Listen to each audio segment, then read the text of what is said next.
Hello, we are going to start our next chapter, which is immigration and urbanization. Now, remember that these two things are a direct result of what we just talked about, which was urbanization. So remember that all this stuff is connected. All right, so the first thing we're going to look at are the immigrants. And what we're going to do is we're going to look at the old immigrants versus the new immigrants. All right, the old immigrants came up to the time period of industrialization. The new immigrants are the brand new ones that are coming in the late 1800s as a result of industrialization. They're there to try to get a job, go into the cities, those types of things. So the main difference between these two is going to be the religion. So if you look here, we have Protestant and then you have Catholic and Jewish. And we've talked about Protestantism. This was going back to, if you remember, the Enlightenment and the Protestant Reformation. These people were actually protesting against the Catholic Church.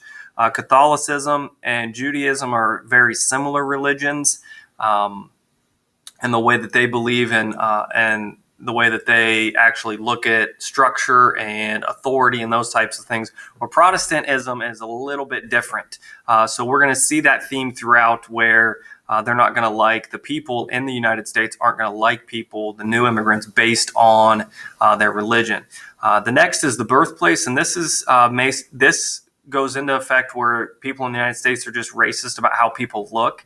People from North and Western Europe have fairer skin, lighter hair, where people from Southern and Eastern Europe have a more darker olive colored skin and darker hair. So that comes into effect when you just can see somebody and you know where they're from based on just being able to the color of their skin, basically.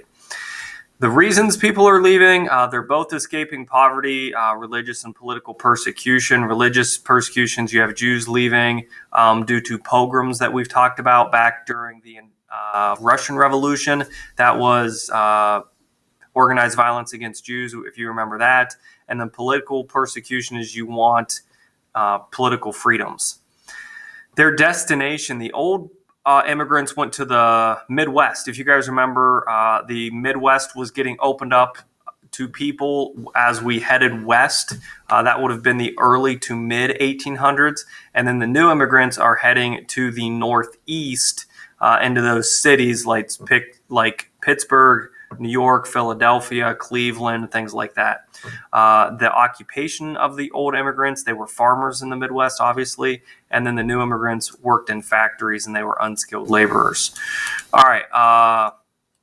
The next topic continues with the immigrants, and we're looking at why they left. You have push factors and pull factors. We've talked about these before. Push factors are bad things that are happening where you are located. There are things forcing you out or pushing you out. All right. Droughts or famine. So if you're in a place that's constantly having a drought or a famine, famine obviously is you're not having a lot of food, you want to leave. Political revolutions or wars. So if those things are happening, you want to leave. If you're being persecuted because of your religion, you want to leave. And then economic struggles. If you're poor and you are struggling, you want to leave and go somewhere where it's going to be better. Here are some examples of push factors in the past. In 1880s,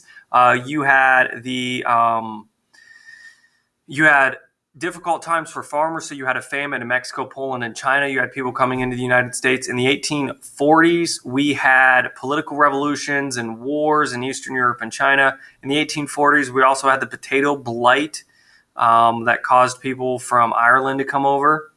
And then we've talked about this one here. The Russian and Eastern European Jews faced religious persecution and fled to the U.S. for safety. That was the pogroms that we talked about in the Russian Rev. Pull factors are the opposite of push factors. Pull factors are happening in the location you want to go. So if something is happening in Canada, like free healthcare, you want free healthcare, you go to Canada. That's a pull factor. All right. Things that attract people to a place or land, that is a pull factor. You have plentiful land, employment, religious freedom, political freedom, and a new life. These are almost always good things. Why would you want to go somewhere where bad things are happening? So push factors are negative. Pull factors are positive. Push factors are where you are currently living. Pull factors are where you want to go. Next video, we're going to continue talking about some pull factors. Here they are right here. We're going to start on the next slide.